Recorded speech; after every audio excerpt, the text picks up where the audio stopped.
Debate വിത്ത് സ്മൃതി പരുത്തിക്കാട്.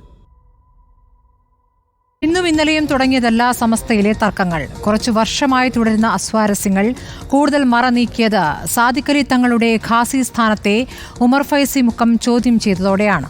പാണക്കാട് തങ്ങളെ അംഗീകരിക്കാത്ത സമസ്ത secretary എടവണ്ണപ്പാറയിൽ നടത്തിയ പ്രസംഗമാണ് വിവാദമായത്. ഇന്നലെ മുഷാവറ യോഗത്തിൽ നിന്നും സമസ്ത അധ്യക്ഷൻ ജിഫ്രി മുത്തുക്കോയ തങ്ങൾ ഇറങ്ങിപ്പോകുന്നതിലേക്ക് എത്തി കാര്യങ്ങൾ. ചില വാഗ്വാദങ്ങളൊക്കെ ഉണ്ടായി, സംസാരങ്ങളൊക്കെ ഉണ്ടായി. പിന്നെ തങ്ങൾ ഇറങ്ങിപ്പോയി എന്ന് പറഞ്ഞാൽ ശരിയാണ്. പിന്നെ ഉമർ ഫൈസിയെ സംബന്ധിച്ചുള്ള വിഷയം ചർച്ച ചെയ്യാൻ തുടങ്ങുമ്പോഴാണ് അത് ഉണ്ടായത്.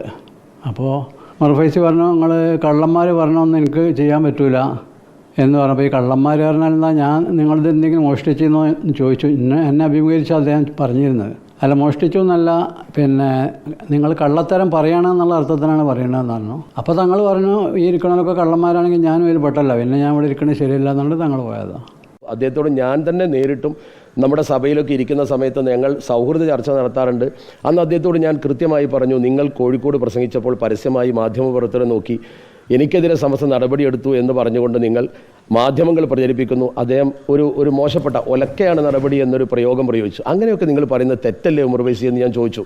അത് സമസ്തയുടെ ഒരു ക്രെഡിറ്റിനെ ബാധിക്കില്ലേ, ക്രെഡിബിലിറ്റിയെ നിങ്ങൾക്കും ബാധിക്കില്ലേ എന്നൊക്കെ ചോദിച്ചപ്പോൾ അദ്ദേഹം തമാശയ്ക്ക് ചിരിച്ചുകൊണ്ട് പറഞ്ഞു, അതുകൊണ്ടല്ലേ അത് ഇഷ്യൂ ആയത് അതുകൊണ്ടല്ലേ എന്നാണ് അദ്ദേഹം പ്രതികരിച്ചത്. ഖാസിയാവാൻ പാണ്ഡിത്യമില്ലാത്ത ആളെന്ന സാദിഖലി തങ്ങൾക്കെതിരായ പരസ്യ വിമർശനം ഇന്നലെ മുഷാവറ ചർച്ചയ്ക്കെടുക്കാനിരിക്കുകയായിരുന്നു. വിഷയം ചർച്ച ചെയ്യുമ്പോൾ ഉമർ ഫൈസി ഇരിക്കണ്ട എന്ന ജിഫ്രി മുത്തുക്കോയ തങ്ങളുടെ പ്രതികരണമാണ് ഉമർ ഫൈസി തള്ളിക്കളഞ്ഞത്. ജിഫ്രി തങ്ങൾ പറഞ്ഞത് ഓർമ്മിപ്പിച്ച ഡോക്ടർ ബഹാവുദ്ദീൻ നദ്വിയോടാണ് നിങ്ങളെപ്പോലുള്ള കള്ളന്മാരെ കേൾക്കണ്ട എന്ന ഉമർ ഫൈസി പൊട്ടിത്തെറിച്ചത്. കള്ളൻ എന്ന വിളിയിൽ അപമാനിതനായാണ് ജിഫ്രി മുത്തുക്കോയ തങ്ങൾ ഇറങ്ങിപ്പോയത്. പണ്ഡിത സഭയായ മുഷാവറയിൽ സമസ്ത പ്രസിഡന്റ് ജിഫ്രി മുത്തുക്കോയ തങ്ങളെ ധിക്കരിച്ച സെക്രട്ടറി ഉമർ ഫൈസി മുക്കം ഇനി തുടരുമോ? സമസ്തയിൽ കാര്യങ്ങൾ കൈവിട്ടോ എന്നതാണ് ചോദ്യം. ലീഗ് അനുകൂലികളും CPM അനുകൂലികളും എന്ന ചേരിക്ക് മറ്റൊരു മാനം തന്നെ കൈവന്നിരിക്കുകയാണ്. അതിരുവിട്ടോ ഭിന്നത.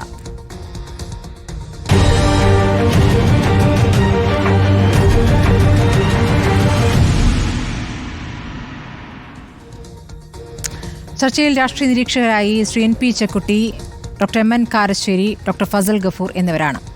ആദ്യം ഡോക്ടർ ഫസൽ ഗഫൂർ, സമസ്ത അധ്യക്ഷൻ ജിഫ്രി മുത്തുക്കോയ തങ്ങളെ അപമാനിച്ച സെക്രട്ടറി ഉമർ ഫൈസി മുക്കം ഇനി സെക്രട്ടറി സ്ഥാനത്ത് തുടരുമോ? സെക്രട്ടറി സ്ഥാനത്ത് ഇനി നിർത്തരുത് എന്നതാണ് ലീഗ് അനുകൂല വിഭാഗം ആവശ്യപ്പെടുന്നത്.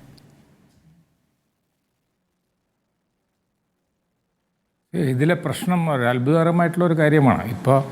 ഇപ്പോൾ ജിഫ്രി മുത്തുക്കോയ തങ്ങൾ അപമാനിച്ചു എന്നുള്ളതല്ല, ഇതിന് മുമ്പും തന്നെ ഉമർ ഫൈസി പല കാര്യങ്ങളിലും പല അഭിപ്രായങ്ങൾ പറഞ്ഞിട്ടുണ്ട്. അത് മുഴുവൻ തെറ്റാണെന്നൊന്നും ഞാൻ പറയില്ല. പക്ഷേ പ്രശ്നം എന്ന് വെച്ചാൽ സമസ്തക്ക് രുചിക്കാത്ത കാര്യങ്ങളാണ് അദ്ദേഹം പറഞ്ഞിട്ടുള്ളത്. ഇപ്പം തന്നെ ഞാനൊരു ചാനൽ ചർച്ചയിൽ എനിക്കറിഞ്ഞൂടെ അദ്ദേഹം പറഞ്ഞാണോ അല്ലേ എന്നുള്ളത്. അദ്ദേഹം ശിവനെ പാർവതിയെയൊക്കെ അപമാനിച്ച് സംസാരിച്ചു. പ്രസംഗം വല്ലാതെ കറങ്ങി നടക്കുന്നുണ്ട് ഡോക്ടർ ഫസൽ ഗഫൂർ. അതെ, അല്ല, അതുകൊണ്ടാണ് ഞാനത് പറയാൻ കാരണം. അതിലൊരു തിരുത്തു വരുത്തേണ്ടതുണ്ട്. അബ്ദുസമദ് പൂക്കോട്ടൂർ അത് വളരെ വ്യക്തമായിട്ട് അതിൽ തിരുത്തു വരുത്തിയിട്ടുണ്ട്. ഇനി പിന്നെ അയാളുടെ വാക്കുകളെ കയറി പറഞ്ഞിട്ട് അതും മോശക്കാരെന്ന് വെച്ചു. അദ്ദേഹം വളരെ വ്യക്തമായി പറഞ്ഞു. ഞാനും അദ്ദേഹം പറഞ്ഞ വാക്കുകൾ തന്നെ പറയാൻ ഉദ്ദേശിക്കുന്നത്, മുസ്ലിം സമുദായത്തെ സംബന്ധിച്ചിടത്തോളം അന്യമതസ്ഥരെന്ന് പറഞ്ഞാൽ അവർ ശത്രുക്കളെ അല്ല.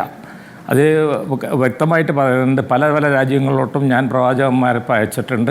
ആ പ്രവാചകന്മാരുടെ മതങ്ങളുണ്ട്. പക്ഷെ അത് ഏതാണെന്നും ആരാണെന്നും നിങ്ങൾ അന്വേഷിക്കാൻ നോക്കണ്ട എന്നുള്ള മാത്രമല്ല, നിങ്ങൾക്ക് നിങ്ങളുടെ മതം, മറ്റുള്ളവരുടെ മതം എന്നുള്ളത് നമ്മൾ മക്കത്ത് ഇതിന് പോകുമ്പോൾ ഞാൻ അതിൻ്റെ വാക്കുകളിലേക്കൊന്നും ഇന്ന് പറയാനുള്ള ആവശ്യം നിങ്ങളെ കൺഫ്യൂസ് ചെയ്യാതിരിക്കാൻ വേണ്ടി. പക്ഷേ ബേസിക്കലി അത് നമ്മൾ ഹജ്ജിന് പോകുമ്പോഴും പറയുന്നൊരു വാക്കാണ്. അപ്പോൾ അതിൽ ഇത്തരത്തിലുള്ളൊരു വർത്തമാനം പറഞ്ഞു കഴിഞ്ഞാൽ മനസ്സിലായില്ലേ, അത് വലിയ പ്രത്യാഘാതങ്ങളുണ്ട്. അപ്പോൾ അത് അബ്ദുസമദ് പൂക്കോട്ടൂർ വളരെ കറക്റ്റിന് അത് കണ്ടിച്ചിട്ടുണ്ട്. അപ്പോൾ അത് എന്താ പറയുക, ഞാനത് പറയാൻ കാരണം ഞാൻ നമ്മുടെ ഉമർ ഫൈസിയുടെ ഒറിജിനൽ പ്രസംഗം കേട്ടിട്ടില്ല. അപ്പോൾ കേൾക്കാത്തതാണ്, ഞാൻ മറ്റേതാണ് കേട്ടത്. അബ്ദുസമദ് പൂക്കോട്ടൂർ പറഞ്ഞാണ് ഞാൻ കേട്ടിട്ടില്ല. അപ്പോൾ ഒന്ന്.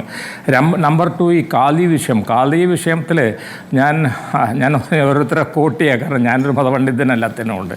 അപ്പോൾ അബ്ദുൽ ഹക്കീം അസൈറി ഉണ്ട്, അത് അദ്ദേഹമാണ് കാന്തപുരത്തിൻ്റെ മകൻ. അദ്ദേഹം അതിൽ പറയുന്നത് എന്താണെന്ന് വെച്ചിട്ടുണ്ടെങ്കിൽ അങ്ങനെ ഒരു ബിരുദം കൊടുക്കണമെന്നല്ല, മനസ്സിലായില്ലേ, ഒരു ബിരുദമല്ല എന്ന് പറഞ്ഞിട്ടുള്ള. ഇപ്പോൾ ആ ചോദിക്കും ഫൈസി ഇല്ലേ, മറ്റൊരിക്കും മദനി, അതായത് നമ്മുടെ മുജാഹിദുകൾക്ക് മദനി ഇല്ലേ എന്നൊക്കെ ചോദിക്കുക. അത് ആവശ്യമില്ല എന്ന് കാന്തപുരം വിഭാഗം തന്നെ പറയുന്നു. അതിൽ അടിസ്ഥാനപരമായിട്ടുള്ള അറിവുണ്ടെങ്കിൽ ഏത് മനുഷ്യനും ആവാം. അപ്പോൾ ഞങ്ങളുടെ പള്ളികളിലൊക്കെ അങ്ങനെയാണ്. ഏത് അറിവുള്ള മുസ്ലിമിനും ഇമാം നിൽക്കാം, അല്ല അദ്ദേഹത്തിന് കുതുബ നടത്താം, അല്ലെങ്കിൽ മറ്റേ നമ്മുടെ ഇത് എല്ലാ വിഭാഗത്തിലും എല്ലാ കാര്യത്തിലും. അപ്പോൾ അങ്ങനെ ഒരു തീർച്ചയായിട്ടുള്ളൊരു ഡിഗ്രി വേണമെന്നൊന്നുമില്ല. അതേസമയം ബഹാവുദ്ദീൻ നദ്വിക്ക് ഈജിപ്തിൽ നിന്നുള്ള മറ്റേ ഒരു അംഗീകാരമൊക്കെ ഉണ്ട്. അതുകൊണ്ട് അദ്ദേഹത്തെ ഇടയ്ക്കിടയ്ക്ക് നമ്മൾ പറയുമ്പോൾ പ്രൊഫസർ എന്നൊക്കെ പറയുന്നൊക്കെ, വലിയ ചാൻസലർ എന്നൊക്കെ പറയും. അപ്പോൾ ഇതിലെ പ്രശ്നം എന്താണെന്ന് വെച്ചിട്ടുണ്ടെങ്കിൽ, അപ്പോൾ അങ്ങനെ ഒരുപാട് വിഷയങ്ങൾ ഇങ്ങനെ നടന്നുകൊണ്ടിരിക്കുന്നുണ്ട്. മുനമ്പ് വിഷയത്തിൽ മനസ്സിലായില്ലേ, അബ്ദുൽ സമദ് ലീഗും സമസ്തയും എടുത്തിട്ടുള്ളൊരു സ്റ്റാൻസ് ഉണ്ട്. ആ സ്റ്റാൻസ് എന്താണെന്ന് വെച്ചിട്ടുണ്ടെങ്കിൽ, മുനമ്പത്തെ ജനങ്ങളെ ഒരു തരത്തിലും നമ്മൾ ദ്രോഹിക്കുക, അവരെ പുറത്താക്കാനൊന്നും പാടില്ല. പക്ഷേ എന്ത് പറ്റി എന്ന് വെച്ചിട്ടുണ്ടെങ്കിൽ, ഇതിപ്പോൾ ഉമ്മർ ഫൈസി മുക്കം മാത്രമല്ല, ET മുഹമ്മദ് ബഷീറും KM ഷാജിയും ഞാൻ ഇപ്പോൾ ഒരു എക്സാമ്പിൾ അവരെ ഞാൻ കുറ്റം പറഞ്ഞില്ല. ഞാൻ തന്നെ ഒറിജിനൽ ഡോക്യുമെൻ്റ് കണ്ടപ്പോൾ, ഞാൻ ഒറിജിനൽ ഡോക്യുമെൻ്റിൻ്റെ കയ്യിലുണ്ട്, പക്ഷേ ഞാൻ അയച്ചുതരാം. ആ ഒറിജിനൽ ഡോക്യുമെൻറ്റിന് വഖഫ് എന്നാണ് എഴുതിയിരുന്നത്. ഇപ്പോൾ ഒറിജിനൽ ഡോക്യുമെൻറ്റിന് വഖഫ് എന്ന് എഴുതി കഴിഞ്ഞിട്ടുണ്ട്, പിന്നെ നമുക്ക് മാറ്റി പറയാനൊന്നും പറ്റില്ല. അതിൽ മിസ്റ്റേക്ക് ഉണ്ട് എന്ന് പറയുന്നത്, അതായത് തിരിച്ചെടുക്കാമെന്നുള്ള, അതൊക്കെ വേറെ വിഷയം. പക്ഷേ കൊടുത്തിരിക്കുന്ന ഒറിജിനൽ ഡോക്യുമെൻറ്റിൽ അങ്ങനെയാണ്. അപ്പോൾ ഉമ്മർ ഫൈസി പറയുന്നത് അങ്ങനെയൊന്നുമല്ല എന്ന് പറയുന്നു. അതേമാതിരി തന്നെ മറ്റേ ഒരു നേതാവ്, ഉമ്മർ ഫൈസിയെ മാത്രം പറഞ്ഞിട്ട് പറ്റില്ല, മുസ്തഫ മുണ്ടുപാറ, അദ്ദേഹം ഒരു ശക്തനായിട്ടുള്ളൊരു നേതാവാണ്. അദ്ദേഹത്തിൻ്റെ ലേഖനം വരുന്നു, അഡ്ജസ്റ്റ്മെൻറ്റുകൾ വഖഫിലില്ല എന്നും പറഞ്ഞിട്ട്. അപ്പോൾ അങ്ങനെയൊക്കെ ഉള്ള ഒരു പ്രശ്നം മാത്രമല്ല, ഒരുപാട് ഞാൻ തന്നെ തുടർച്ചയായിട്ട് സംസാരിക്കുന്നില്ല, ഇത് CICയുടെ പ്രശ്നം ഉണ്ടായിട്ടുണ്ട്. അതേമാതിരി തന്നെ ഒരുപാട് പ്രശ്നങ്ങൾ. CIC എന്ന് വെച്ചാൽ നമ്മുടെ കോർഡിനേഷൻ ഓഫ് ഇസ്ലാമിക് കോളേജസ്, അത് അതിരിശ്ശേരി എന്ന് പറഞ്ഞിട്ടുള്ള അവരുടെ നേതാവായിട്ടാണ് ഉണ്ടായിട്ടുള്ളത്. അപ്പോൾ പ്രശ്നം ഉണ്ടായിട്ടുണ്ട്. അപ്പോൾ ബേസിക്കലി എന്താ പ്രശ്നം എന്ന് വെച്ചാൽ, ഇതൊന്നും എൻ്റെ അഭിപ്രായത്തിൽ ഒരു പവർ സ്ട്രഗിൾ, ഒരു ഭരണം പിടിക്കാനോ അതിനുള്ള സംഭവമൊന്നുമല്ല.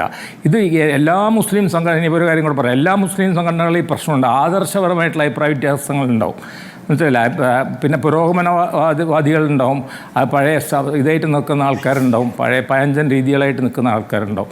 അപ്പോൾ അതിലൊക്കെ ഒരു സംഭവങ്ങളൊരു ഏറ്റുമുട്ടലുണ്ടാവും. അപ്പോൾ അതിൽ ഇപ്പോൾ ഒരു കാര്യം കൂടെ പറഞ്ഞുകൊണ്ട് ഞാൻ അവസാനിക്കുക. ഇപ്പോൾ നമ്മൾ പ്രചരിപ്പിച്ചുകൊണ്ടിരിക്കുന്നത് എന്താ വെച്ചിട്ടുണ്ടെങ്കിൽ, ഇതിൽ CPM ഇടപെട്ടുകൊണ്ടിരിക്കുകയാണ്, CPMൻ്റെ കൈയുണ്ട്, അതുകൊണ്ടാണ് രണ്ട് ഗ്രൂപ്പായിട്ട് pro league and anti league എന്ന് പറഞ്ഞത്. പക്ഷേ അതിൻ്റെ എന്താ ഇതിൻ്റെ എന്താ പറയുക, ഗ്രൂപ്പിൻ്റെ വശങ്ങളൊക്കെ നമ്മൾ വളരെ വ്യക്തമല്ല. ആരുടെ കൂടെ ലോക്സഭാ തെരഞ്ഞെടുപ്പ് വരെയും അങ്ങനെ തന്നെ ആയിരുന്നല്ലോ ഡോക്ടർ ഫസൽ ഗഫൂർ. ലോക്സഭാ തെരഞ്ഞെടുപ്പിന് ശേഷമല്ലേ അത്തരത്തിലുള്ള താല്പര്യം CPMന് നഷ്ടപ്പെട്ടത്?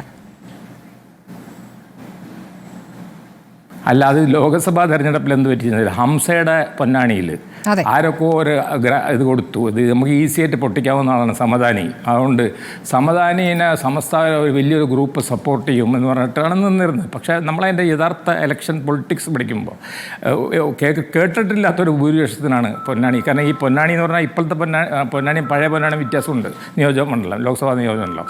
അപ്പോൾ ഒരു വലിയൊരു വലിയൊരു ഭൂരിപക്ഷത്തിനാണ്, മനസ്സിലായില്ലേ, അതായത് സമദാനി ജയിച്ചിട്ട്. വലിയ ഭൂരിപക്ഷം എന്ന് വെച്ചാൽ പൊന്നാനിയിൽ ഇതുവരെ കാണാത്ത ഭൂരിപക്ഷത്തിന് സമദാനിക്ക് വിജയിക്കാനായി എന്നുള്ളതാണ്. അതെ. അപ്പോൾ അതിൻ്റെ അർത്ഥം എന്ത് പറ്റുന്നു എന്ന് വെച്ചാൽ, സമസ്തക്ക് വലിയ ലീഗ് വിരുദ്ധ ഗ്രൂപ്പിനൊരടിയാണത്, മനസ്സിലല്ലേ. കാരണം വലിയൊരു എന്നെ തന്നെ നേരിട്ട് ഞാൻ ഹംസയെ കണ്ടപ്പോൾ ഹംസനോട് പറഞ്ഞിരുന്ന വലിയൊരു സപ്പോർട്ടുണ്ട് എന്നതുകൊണ്ട് നല്ല പ്രതീക്ഷയുണ്ട്. എന്തായാലും ഭൂരിപക്ഷം കുറക്കാനെങ്കിലും പറ്റും, ബഷീറിൻ്റെ ഭൂരിപക്ഷം കുറക്കാൻ പറ്റും എന്നൊക്കെയാണ്. അപ്പോൾ ചുരുക്കി പറഞ്ഞാൽ ഞാനത് കാണുന്നത് എങ്ങനെയാണെന്ന് വെച്ചിട്ടുണ്ടെങ്കിൽ, ഒരുപാട് കാര്യങ്ങളുണ്ട് ഇതിൽ. മതപരമായ വിഷയങ്ങളുണ്ട്, രാഷ്ട്രീയമായിട്ടുള്ള വിഷയങ്ങളുണ്ട്, പിന്നെ വേറെ പല വിഷയങ്ങളും ഉണ്ട്. എന്നാൽ ഒരു അധികാരത്തിനുള്ളൊരു ഏറ്റുമുട്ടലല്ല അത് കാണുന്നത്. ഇപ്പോൾ നിങ്ങൾ തെറ്റായിട്ടുള്ളൊരു ഇത് കൊണ്ടുവരുന്നത് ജിഫ്രി മുത്തുക്കോയ തങ്ങൾ വേഴ്സസ് പാണക്കാട് തങ്ങൾ അങ്ങനെയൊന്നുമല്ല. ഇത് അങ്ങനെയല്ലല്ലോ, ഒരു സൈറ്റ് വളരെ കോംപ്ലിക്കേറ്റഡ് ആയിട്ടുള്ള ഇഷ്യൂ ഉണ്ട്. അപ്പോൾ ഇതെല്ലാം ബാക്കിയുള്ള പ്രശ്നം ശരി, അങ്ങനെ തുടങ്ങിയപ്പോൾ അങ്ങനെയാണ്, എന്താ തുടങ്ങിയപ്പോൾ അങ്ങനെയായിരുന്നു. പക്ഷേ പിന്നെ അത് മാറി എന്നുള്ളതാണ്. ശരി ഡോക്ടർ ഫസൽ ഗഫൂർ, ഞാൻ ചർച്ചയിലെ 3 രാഷ്ട്രീയ നിരീക്ഷകരോടും വന്ന് അഭ്യർത്ഥിക്കുകയാണ്. സമസ്ത എന്നുള്ള വിഷയം അത്ര പരിചിതമായിരിക്കില്ല എല്ലാ പ്രേക്ഷകർക്കും. ഇപ്പോൾ ലീഗുമായി ബന്ധപ്പെട്ട് സമസ്ത ലീഗ് എന്ന് പറയുമ്പോൾ അതിൽ ലീഗിനെ ഏത് തരത്തിൽ ഇത് ബാധിക്കും അഥവാ ബാധിക്കുമോ എന്നുള്ളൊരു ചർച്ചയാണ് നമ്മൾ നടത്തുന്നത്. അപ്പോൾ കുറച്ചുകൂടി വ്യക്തതയോടുകൂടി ഈ കാര്യങ്ങളൊന്ന് വിശദീകരിച്ചാലേ പ്രേക്ഷകർക്ക് അത് ബോധ്യമാവുകയുള്ളൂ എന്നുള്ളതാണ്. സമസ്തയിലെ പൊട്ടിത്തെറി എങ്ങോട്ട് നീങ്ങും? സമസ്തയിലെ ഭിന്നിപ്പിൽ സമസ്ത രണ്ടായി മാറുമോ എന്നുള്ള ആശങ്കയാണ്. ആ രൂപത്തിലേക്ക് ചേരിതിരിഞ്ഞുള്ള പരസ്യ പ്രകടനങ്ങളിലേക്ക്, പ്രതികരണങ്ങളിലേക്ക് നേതാക്കൾ എത്തിയിരിക്കുന്നു എന്നുള്ളതാണ്. ഡോക്ടർ എം എൻ കാരശ്ശേരി, കേൾക്കാമോ? കേൾക്കാം. ഇതിപ്പോൾ നോക്കൂ, ഈ നേരത്തെ ആണെങ്കിൽ ലീഗ് അധ്യക്ഷ സ്ഥാനത്തേക്ക് വരുന്നത് പൂക്കോയ തങ്ങൾ, അതിനുശേഷം ശിഹാബ് തങ്ങൾ, ഹൈദരലി ശിഹാബ് തങ്ങൾ, അതുവരെ സമസ്തയുമായി സമന്വയത്തിലാണ് ലീഗ് നേതൃത്വം പോയിരുന്നത്, അല്ലെങ്കിൽ ഈ ലീഗ് അധ്യക്ഷന്മാർ പോയിരുന്നത്. സാദിഖ് അലി തങ്ങളിലേക്ക് വന്നപ്പോൾ പ്രായം ഒരു പ്രശ്നമായി. ആ കോമ്പിനേഷനിൽ പ്രായത്തിൽ ഒരു മൂപ്പിളമ തർക്കം വരുന്നൊരു സാഹചര്യം വന്നു. സാദിഖ് അലി തങ്ങളുമായി ബന്ധപ്പെട്ട് ഈ ആത്മീയ വിദ്യാഭ്യാസമില്ല എന്നുള്ള ആരോപണമാണല്ലോ ഇപ്പോൾ ഉമർ ഫൈസി പരസ്യമായി പലയിടത്തുമായി പറഞ്ഞുകൊണ്ടിരിക്കുന്നത്. ഖാസിയാവാൻ യോഗ്യതയില്ല. യഥാർത്ഥത്തിൽ അതുമാത്രമാണോ പ്രശ്നം? സ്മൃതി, ഇതങ്ങനെ ചെറിയ ഈ കഴിഞ്ഞ ആഴ്ച അല്ലെ കഴിഞ്ഞ മാസം ഉണ്ടായ ഒരു കാര്യമല്ല ഇത്. അതായത് സമസ്ത കേരള ജമിയത്തുൽ ഉലമ എന്നുള്ള ഇവിടുത്തെ സുന്നി, അതായത് യാഥാസ്ഥിതിക പണ്ഡിതന്മാരുടെ പണ്ഡിത സഭ രൂപം കൊള്ളുന്ന 1926 വരക്കൽ മുല്ലക്കോയ തങ്ങളാണ് ആദ്യത്തെ പ്രസിഡന്റ്. അതെന്തിനാണ് രൂപീകരിച്ചതെന്ന് വിചാരിച്ചാൽ 1922 രൂപം കൊണ്ട മുസ്ലിം ഐക്യസംഘമുണ്ട്. അവർ ആധുനിക മതേതര വിദ്യാഭ്യാസം വേണം, പെൺകുട്ടികൾ എഴുത്ത് പഠിക്കണം, ഇംഗ്ലീഷ് പഠിക്കണം തുടങ്ങിയുള്ള കാര്യങ്ങളൊക്കെ പറയുന്ന ഒരു സംഘമായിരുന്നു കേരള മുസ്ലിം ഐക്യസംഘം. അതിൻ്റെ പ്രധാനപ്പെട്ട ഒരു നേതാവ് മണപ്പാട് കുഞ്ഞോമാജിയാണ്, വേറൊരു നേതാവ് KM സീതി സാഹിബാണ്.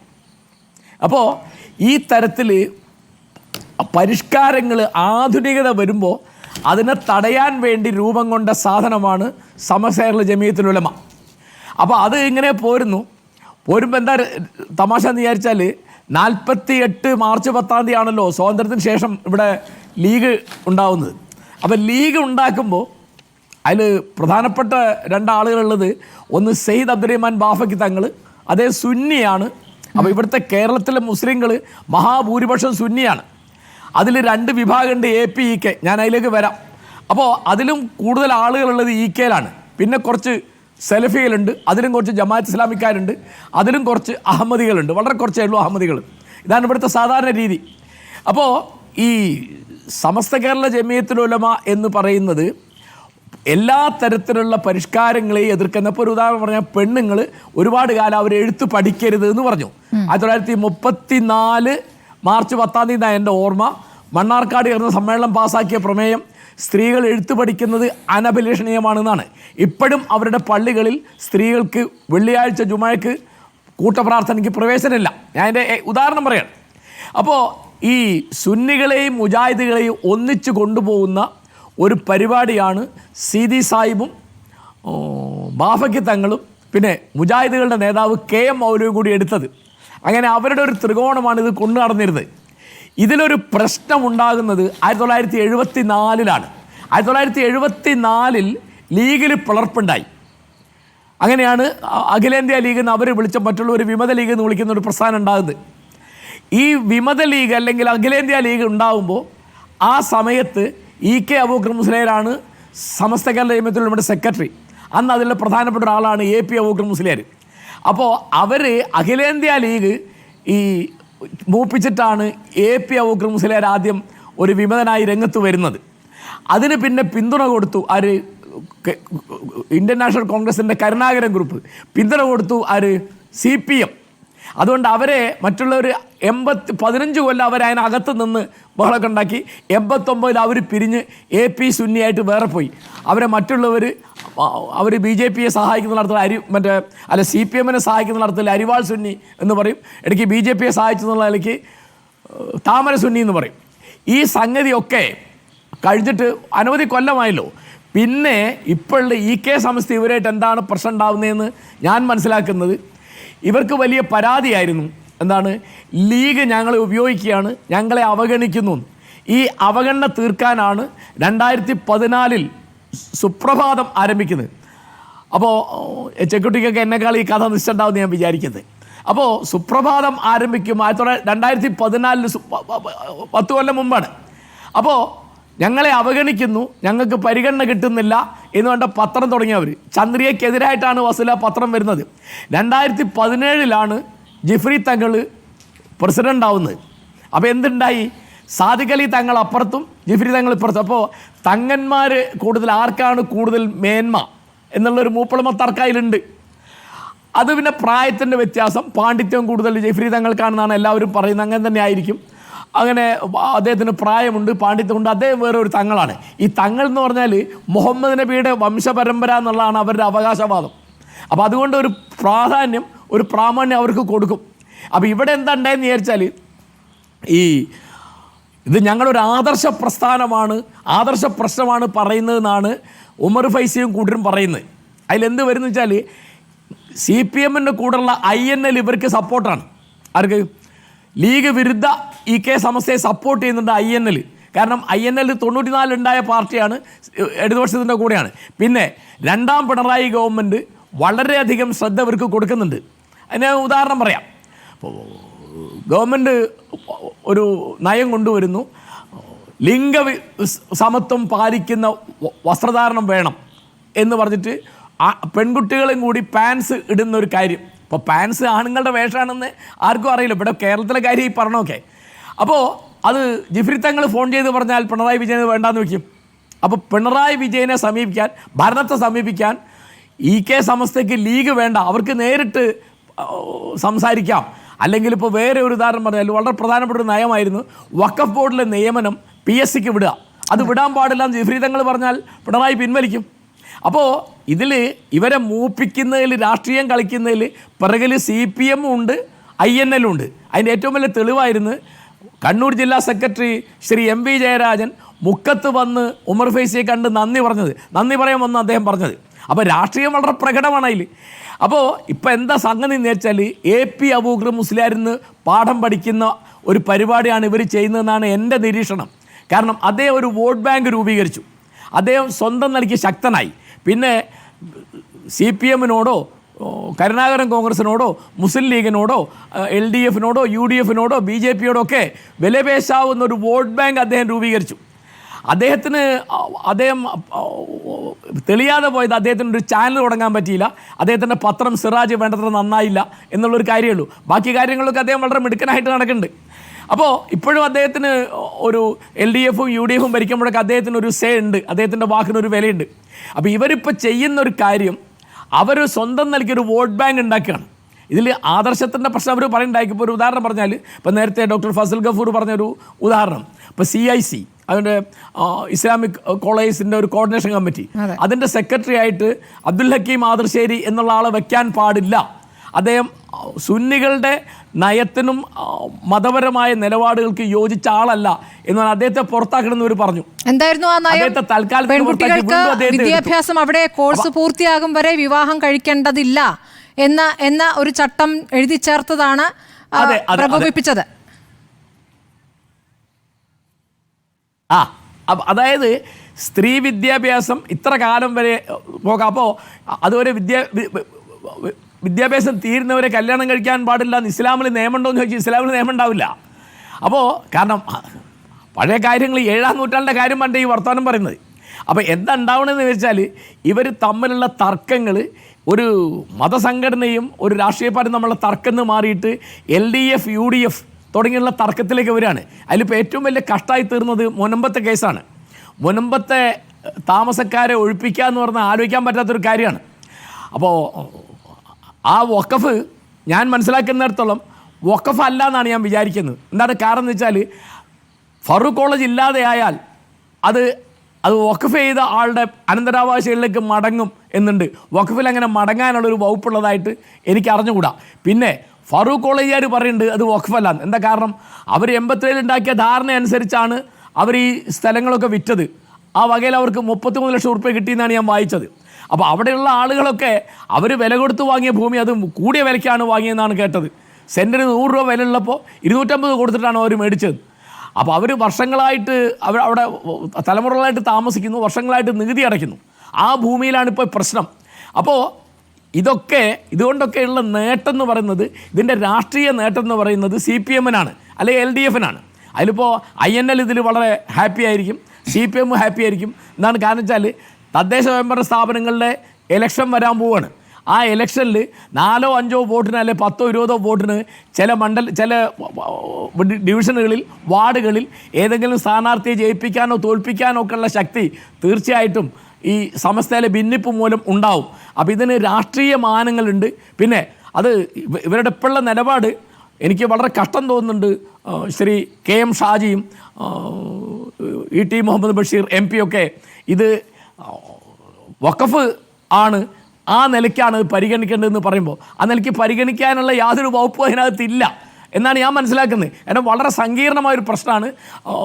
ഇവിടുത്തെ കോടതി വിധിയുണ്ട്, സുപ്രീം കോടതി വിധിയുണ്ട്, തീവ്ര നിലപാടുള്ളവരെ കൂടെ കൂട്ടാനും അതുവഴി PK കുഞ്ഞാലിക്കുട്ടി, സാദിഖ് അലി നേതാക്കൾക്ക് ഒരു തിരിച്ചടി നൽകാനും വേണ്ടിയുള്ള പ്രയോഗമായിരുന്നു എന്ന് വേണം മനസ്സിലാക്കാൻ. ഇന്നിപ്പോൾ ലീഗ് യോഗത്തിൽ KM ഷാജിയോടും ET യോടും ഇനി ഈ വിഷയത്തിൽ മിണ്ടരുത് എന്ന പാർട്ടി തിട്ടൂരം വന്നിരിക്കുന്നു എന്നുള്ള കാര്യം കൂടി അറിയുകയാണ്. പി ചെക്കുട്ടി, ഇപ്പോൾ ലീഗുമായി സമസ്തയ്ക്കുണ്ടായിരുന്ന എതിരഭിപ്രായം, ലീഗ് നേരത്തെ സർക്കാരുമായി ലീഗാണ് സംസാരിച്ചിരുന്നത്. അങ്ങനെ ഒരു മാധ്യസ്ഥത്തിൻ്റെ ആവശ്യമില്ലാത്ത രീതിയിൽ ജിഫ്രി മുത്തുക്കോയ തങ്ങൾ സർക്കാരുമായി അടുക്കുന്നു. ഒരു ഫോൺ കോളിനപ്പുറം കാര്യങ്ങൾ നേടിയെടുക്കാവുന്ന ഒരു ബന്ധത്തിലേക്ക് മുഖ്യമന്ത്രി പിണറായി വിജയനുമായി ജിഫ്രി മുത്തുക്കോയ തങ്ങൾക്ക് ആ ബന്ധമുണ്ടാകുന്നു. നേരത്തെ ശ്രീ കാരശ്ശേരി ചൂണ്ടിക്കാണിച്ചതുപോലെ പല കാര്യങ്ങളും ആ നിലയ്ക്ക് സമുദായത്തിന് നേടിയെടുക്കാവുന്ന കാര്യങ്ങൾ നേടിയെടുക്കാൻ വേണ്ടി സർക്കാരുമായി ബന്ധമുണ്ടാക്കുമെന്നാണ് നേരത്തെ ജിഫ്രി മുത്തുക്കോയ തങ്ങൾ പറഞ്ഞത്. ആ തരത്തിൽ ബന്ധമുണ്ടാക്കുകയും ചെയ്തു. പക്ഷേ ആ ബന്ധം അതിലപ്പുറം കടന്ന് ലോക്സഭാ തെരഞ്ഞെടുപ്പിൽ ഒരു തിരഞ്ഞെടുപ്പ് സഹായമെന്ന മട്ടിലേക്ക് മാറുന്ന രീതിയിലേക്ക് മാറുകയായിരുന്നു പൊന്നാനിയിൽ. പക്ഷേ പൊന്നാനിയിൽ ഫലം മറിച്ചായി ഇതുവരെ കാണാത്ത ഭൂരിപക്ഷത്തിൽ അവിടെ സമദാനി ജയിക്കുകയും ചെയ്തിരിക്കുന്നു. അതല്ലേ ഇപ്പോൾ ലീഗിന് ആത്മവിശ്വാസം കൂട്ടിയിരിക്കുന്നത്? ലീഗ് വിരുദ്ധ വിഭാഗത്തെ നിശബ്ദരാക്കാൻ പോകുന്ന ശേഷി ഇപ്പോൾ ലീഗിനുണ്ട് എന്നല്ലേ മനസ്സിലാക്കേണ്ടത്? ഇല്ല, ലീഗിനെ സംബന്ധിച്ചിടത്തോളം സമസ്തയിൽ നിന്നുള്ള ഈ ചെറിയ ഒരു വിഭാഗത്തിൻ്റെ ഭീഷണി യഥാർത്ഥത്തിൽ അവർക്ക് നേരിടാൻ ശേഷിയുണ്ട് എന്ന് ഇപ്പോൾ അല്ല, നേരത്തെ ഉണ്ടായിരുന്ന അനുഭവങ്ങളിൽ അവർക്ക് ബോധ്യമുള്ളതാണ്. ഉദാഹരണത്തിന് നേരത്തെ 74 കാലത്ത് കേരളത്തിലെ ഏറ്റവും ശക്തമായ മുസ്ലിം സമുദായത്തിനകത്ത് പാരമ്പര്യമായിട്ട് വലിയ ശേഷിയുള്ള ആളുകളാണ് അന്ന് ലീഗിനെതിരായിട്ട് നിന്നത്. അഖിലേന്ത്യാ ലീഗ് എന്ന വീട്ടിൽ വന്നപ്പോഴും CKP ചെറിയമ്മൊക്കെ ഉണ്ടായിരുന്നു. വളരെ ശക്തനായിട്ടുള്ള സമുദായ പ്രമാണിയായിരുന്നു ഈ K എന്ന് പറയുന്ന ആൾ. സയ്യിദ് ഉമർ ബാഫയ്ക്ക് തങ്ങളുണ്ടായിരുന്നു. വളരെ ശക്തനായിട്ടുള്ള അബ്ദുറഹ്മാൻ ബാഫയ്ക്ക് തങ്ങളുടെ സണ്ണിലോണ് അദ്ദേഹം, പെങ്ങളുടെ മകനാണ് അദ്ദേഹം. അങ്ങനെയുള്ള ബാബുഹാജിയെ പോലെ ആളുകളുണ്ടായിരുന്നു. അത്തരം കരുത്തരായിട്ടുള്ള സമുദായ പ്രമാണിമാർ പോലും ലീഗിനെതിരായിട്ട് അന്ന് നിന്ന സമയത്ത് യഥാർത്ഥത്തിൽ മുസ്ലിം രാഷ്ട്രീയത്തിൻ്റെ പ്രതിനിധാനം മുസ്ലിം ലീഗിനാണ്. അത് മുസ്ലിം സമുദായത്തിൻ്റെ താല്പര്യങ്ങളെ സംരക്ഷിക്കാൻ അങ്ങനെ ഒരു പാർട്ടിക്ക് ശേഷിയുണ്ട്, ആ പാർട്ടി ഒന്നിച്ചു നിൽക്കേണ്ടതാണ് എന്ന് ശക്തമായ വാദമുഖങ്ങൾ അന്ന് CH അടക്കമുള്ള ആളുകളാണ് കേരളത്തിന് മുമ്പിൽ വെച്ചത്. അതിലാണ് അവർ വിജയിച്ചിട്ടുണ്ടായിട്ടുണ്ട്. അതിനുശേഷം പിന്നീട് വന്നതാണ് ഈ 87-89 കാലത്ത് കാന്തപുരത്തിൻ്റെ എതിർപ്പ്. കാന്തപുരം വളരെ ശക്തമായിട്ട് വന്നു. കാന്തപുരത്തിൻ്റെ ആളുകൾ സംഘടിതമായിട്ട് CPM-ന് അനുകൂലമായിട്ട് വോട്ട് ചെയ്യുന്നൊരവസ്ഥയുണ്ടായി. ഈ കുന്നമംഗലത്ത് പ്രദേശത്ത്, കാരന്തൂർ പ്രദേശത്തൊക്കെ അത് വളരെ വ്യക്തമായിരുന്നു. ബാലം വൈദ്യരടക്കം തെരഞ്ഞെടുപ്പിനകത്ത് കാന്തപുരത്തിൻ്റെ വളരെ ശക്തമായ സ്വാധീനം ഉണ്ടായിരുന്നു. പക്ഷേ കേരളത്തിൽ അങ്ങനെയൊക്കെ ആയിട്ടും ലീഗിനെ രാഷ്ട്രീയമായിട്ട് തകർക്കുന്നതിൽ കാന്തപുരത്തിന് വിജയിക്കാൻ കഴിഞ്ഞിട്ടില്ല. ഇപ്പോൾ കഴിഞ്ഞ തവണ മണ്ണാർക്കാട്ട് ഷംസുദ്ദീനെ തകർത്ത് കളയും എന്ന് കാന്തപുരം പ്രഖ്യാപിച്ചിരുന്നു. പക്ഷേ ഷംസുദ്ദീൻ പാട്ടും പാടി ജയിച്ചു വരികയുണ്ടായിട്ടുള്ളത്. അതേപോലെ തന്നെ ഏറ്റവും ശക്തനായിട്ടുള്ള ഒരാളായിട്ട് കാന്തപുരത്തിൻ്റെ കൂടി പിന്തുണയോടുകൂടിയാണ് ഇയാൾ ഹുസൈൻ രണ്ടത്താണിയെ തെരഞ്ഞെടുപ്പിൽ കൊണ്ടുവന്നു. 97 എനിക്ക് ഡേറ്റ് ഓർമ്മയില്ല. ഏതായാലും ഹുസൈൻ രണ്ടത്താണി കാന്തപുരത്തിൻ്റെ കൂടി കാൻഡിഡേറ്റ് ആയിട്ടാണ് വന്നത്. പക്ഷേ ഹുസൈൻ രണ്ടത്താണി വിജയിക്കാൻ കഴിയില്ല. അപ്പോൾ അതൊക്കെ നോക്കിക്കഴിഞ്ഞാൽ യഥാർത്ഥത്തിൽ മുസ്ലിം സമുദായത്തിനകത്ത് മതപരമായ കാര്യങ്ങൾ ഒരു ഭാഗത്ത്, അതേസമയത്ത് രാഷ്ട്രീയ കാര്യങ്ങൾ മറ്റൊരു ഭാഗത്ത്, ഇതെല്ലാം കൃത്യമായിട്ട് മനസ്സിലാക്കിക്കൊണ്ട് യേശു പറഞ്ഞിട്ടുണ്ടല്ലോ, സീസർക്കുള്ളത് സീസർക്ക്, ദൈവത്തിനുള്ളത് ദൈവത്തിന്. അതേതാണ്ട് ആ മട്ടിൽ തന്നെയാണ് കേരളത്തിലെ, പ്രത്യേകിച്ച് മലബാറിലെ മുസ്ലിങ്ങളും. രാഷ്ട്രീയമായ കാര്യങ്ങൾ അവർ വേറെ തന്നെയാണ് ആലോചിക്കുന്നത്. മതപരമായ കാര്യങ്ങൾ, സാമുദായികമായ കാര്യങ്ങൾ അവർ സെപ്പറേറ്റ് ആയിട്ട് ആലോചിക്കുന്നു. ഇത് രണ്ടും കൂട്ടിക്കലർത്തുന്ന ഒരു സംവിധാനം യഥാർത്ഥത്തിൽ ഉണ്ടായിട്ടില്ല. അങ്ങനെ കൂട്ടിക്കലർത്താൻ എന്നൊക്കെ ശ്രമിച്ചിട്ടുണ്ടോ അന്നൊന്നും അവർ വിജയിച്ചിട്ടുമില്ല. ഉമർ ഫൈസി മുക്കമെടുക്കുന്ന നിലപാടുകളെ ഇപ്പോൾ ജിഫ്രി മുത്തുക്കോയ തങ്ങൾ പിന്തുണയ്ക്കുന്നില്ല എന്ന് വേണ്ട മനസ്സിലാക്കാൻ. പ്രത്യേകിച്ച് ലോക്സഭാ തെരഞ്ഞെടുപ്പിന് ശേഷം ഈ തരത്തിൽ ലീഗിനെ പൂർണ്ണമായും അകറ്റി നിർത്തിക്കൊണ്ട് അല്ലെങ്കിൽ ശത്രുപക്ഷത്ത് നിർത്തിക്കൊണ്ട് സമസ്തയ്ക്ക് മുന്നോട്ട് പോകാനാകില്ല എന്നൊരു തിരിച്ചറിവിലേക്ക് ജിഫ്രി മുത്തുക്കോയ തങ്ങൾ എത്തി എന്നല്ലേ മനസ്സിലാക്കേണ്ടത്. പക്ഷേ ഉമർ ഫൈസി മുഖം അങ്ങനെയല്ല. പലയിടത്തും പരസ്യ പ്രതികരണങ്ങൾ, പ്രസംഗങ്ങൾ നടത്തിക്കൊണ്ടിരിക്കുന്നു, സാദിഖ് അലി തങ്ങൾക്കെതിരെ പറഞ്ഞുകൊണ്ടിരിക്കുന്നു. അപ്പോൾ ആ വിഷയം ചർച്ച ചെയ്യാനിരുന്ന മുഷാവറയാണ്. മുഷാവറ എന്ന് പറഞ്ഞാൽ CPM-ന് പൊളിറ്റ് ബ്യൂറോ എങ്ങനെയാണോ അതുപോലെയാണല്ലോ ഇവർക്ക് സമസ്തയ്ക്ക് മുഷാവറ, പണ്ഡിത സഭ. അവിടെ ഈ വിഷയം ചർച്ച ചെയ്യാനിരിക്കുന്നു. അവിടെ ആ വിഷയം ചർച്ച ചെയ്യുമ്പോൾ ഉമർ ഫൈസിക്കെതിരായ വിമർശനം ചർച്ച ചെയ്യുമ്പോൾ അവിടെ ഇരിക്കേണ്ട എന്ന് പറയുന്നു. പക്ഷേ അത് കേൾക്കാതെ അദ്ദേഹം തുടരുന്നു. അത് ബഹാവുദ്ദീൻ ഓർമ്മിപ്പിക്കുകയാണ് ചെയ്യുന്നത്. ഓർമ്മിപ്പിക്കുന്ന ഘട്ടത്തിൽ ആണ് നിങ്ങളെപ്പോലുള്ള കള്ളന്മാരെ കേൾക്കേണ്ട കാര്യമില്ലല്ലോ എന്ന് പറഞ്ഞ് അതിലാണ് അപമാനത്തിനായി ജിഫ്രി മുത്തുക്കോയ തങ്ങൾ ഇറങ്ങി പോകുന്നത്. അപ്പോൾ ആ നിലയ്ക്ക് ഒരുമിച്ചിരുന്ന രണ്ടുപേരാണ് ഇപ്പോൾ രണ്ടായിരിക്കുന്നത്. അപ്പോൾ അതെങ്ങനെയാണ് സമസ്തയിൽ പ്രതിഫലിക്കുക? അല്ല, യഥാർത്ഥത്തിൽ ആ വിഷയം ഈ ഉമർ ഫൈസിയെ പോലുള്ള ആളുകൾ എന്താ പറയുക, നമ്മളിപ്പോൾ അതിനെ അമിതമായിട്ട് അദ്ദേഹത്തിൻ്റെ സ്വാധീനത്തെ വലിയ തോതിൽ കാണേണ്ട. ഉമർ ഫൈസിക്ക് അത്തരത്തിലുള്ള അദ്ദേഹം മുഖത്തുള്ള രാഷ്ട്ര പണ്ഡിതരാണ്. അദ്ദേഹത്തിന് ഈ കേരളത്തിലോ മലബാറിലോ ഒന്നും വലിയ സ്വാധീനമൊന്നുമില്ല. പക്ഷേ തീർച്ചയായും CPM-ൻ്റെ ആളുകൾ അദ്ദേഹത്തെ കൂടുതൽ ഓവർ സ്റ്റേറ്റ്മെൻറ്റ് ചെയ്യുന്നുണ്ടാവും. അവർ അത്തരത്തിലുള്ള ഒരു പ്രതീക്ഷ അവർക്ക് ഉണ്ട് താനും. പക്ഷേ അങ്ങനെയല്ല സംഭവിക്കുന്നത്. അപ്പം സമസ്തയിൽ തന്നെ ലീഗിൽ നിന്ന് വ്യത്യസ്തമായിട്ടുള്ള ബാക്ക്ഗ്രൗണ്ടുള്ള ആളുകളാണ് ഈ ജിഫ്രി തങ്ങളൊക്കെ. ജിഫ്രി തങ്ങളുടെയൊക്കെ ലീഗിൻ്റെ ആളല്ല ജിഫ്രി തങ്ങൾ. അദ്ദേഹത്തിന് പിന്നെയും താല്പര്യമുള്ളത് കോൺഗ്രസിനോടാണെന്നാണ് എൻ്റെ വ്യക്തിഗതമായിട്ടുള്ള അറിവ്. അപ്പോൾ ആ തരത്തിൽ ഈ സമസ്തയ്ക്കകത്ത് ലീഗുമായിട്ടോ പാണക്കാട് തങ്ങന്മാരുമായിട്ടോ ബന്ധമില്ലാത്ത വ്യത്യസ്തമായിട്ടൊരു ധാരയുണ്ട്. ആ ധാരയിൽപ്പെട്ട ആളാണ് ഈ ജിഫ്രി തങ്ങൾ അടക്കമുള്ള ആളുകൾ. പക്ഷെ അവരും മനസ്സിലാക്കുന്ന ഒരു കാര്യം, ഈ നിങ്ങൾ you can put all your eggs in single basket. എല്ലാ മുട്ടയും ഒരു ബാസ്ക്കറ്റിൽ പൊട്ടിപ്പോവും. അതേമാതിരി അപ്പോൾ എല്ലാ പിന്തുണയും CPM-ന് കൊടുത്തു കഴിഞ്ഞാൽ നാളെ UDF വരുന്ന സമയത്ത് തങ്ങൾ വെള്ളത്തിലാവും എന്ന ബോധ്യം യഥാർത്ഥത്തിൽ ജിഫ്രി തങ്ങളടക്കമുള്ള ആളുകൾക്കുണ്ട്. അതുകൊണ്ട് ലീഗുമായിട്ടുള്ള എല്ലാ ബന്ധങ്ങളും കട്ട് ചെയ്യുക എന്നുള്ളത്, UDF-ഉമായിട്ടുള്ള എല്ലാ ബന്ധങ്ങളും കട്ട് ചെയ്യുക എന്നുള്ളത് യഥാർത്ഥത്തിൽ ഒരു ഗുണവും ചെയ്യില്ല എന്ന് സമസ്തയിലെ തന്നെ ലീഗിൽ നിന്ന് വ്യത്യസ്തമായി ചിന്തിക്കുന്ന ആളുകൾക്ക് പോലും ധാരണയാണ്. അതുകൊണ്ടാവണം ജിഫ്രി തങ്ങളെ പോലുള്ള ആളുകൾ പിണറായിയുമായിട്ടൊക്കെ നല്ല ബന്ധമുണ്ട്, നല്ല സംഗതി തന്നെ. പക്ഷേ പിണറായിയുമായിട്ടുള്ള ബന്ധം കൊണ്ട് മാത്രം കേരളത്തിൽ അവർക്ക് മുന്നോട്ട് പോകാൻ കഴിയില്ല എന്ന ബോധ്യം അവർക്കുണ്ട്. ഈ തരത്തിലുള്ളൊരു സങ്കീർണതയുണ്ട്. അപ്പോൾ ഇതിൽ സംഭവിച്ചിരിക്കുന്നത് വെച്ചാൽ ഉമർ ഫൈസിയെ പോലുള്ള ആളുകളെ സംബന്ധിച്ചിടത്തോളം അവർക്ക് വേറെ വഴിയില്ല. അവർക്ക് CPM വഴിയുള്ള CPM-നെ സ്വാധീനിച്ചുകൊണ്ടുള്ള നേട്ടങ്ങൾ ഉണ്ടാക്കുക എന്നല്ലാണ്ട് സമുദായത്തിനകത്തോ സമസ്തയ്ക്കകത്തോ പോലുമോ അവർക്ക് വലിയൊരു ശക്തിയോ സ്വാധീനമോ ഒന്നുമില്ല. അപ്പം അതുകൊണ്ട് അവർ രാഷ്ട്രീയമായ സ്വാധീനം വെച്ചുകൊണ്ട് ഒരു കളി കളിക്കുന്നു എന്ന് മാത്രമേ ഉള്ളൂ. അത് അധികകാലം അവർക്ക് വിജയിക്കാൻ കഴിയുമെന്ന് എനിക്ക് തോന്നുന്നില്ല.